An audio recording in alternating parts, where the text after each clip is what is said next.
Clean drinking water is very important for living a healthy lifestyle. Around 30% of people don't have access to clean drinking water. In Flint, Michigan, contaminated pipes force everyone to only drink out of bottled water. This is a problem we had to fix. What's up, guys? It's SCY and Grant, and today we are going on a hike in San Diego. We got everything we need. It's so beautiful.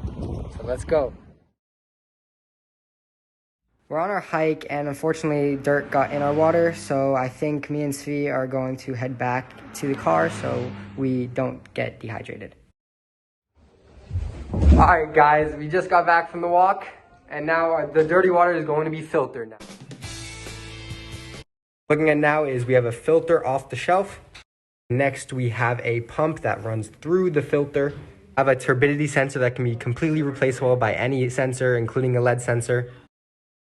We have a LED module that lights up blue when the water is clean.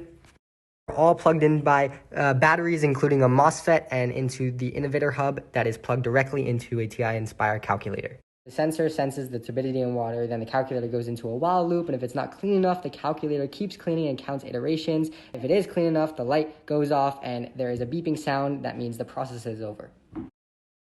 Although right now our build is outfitted with a turbidity sensor, it is extremely easy to replace it with a LED sensor. We even reached out to a professor for a LED sensor, but he did not respond.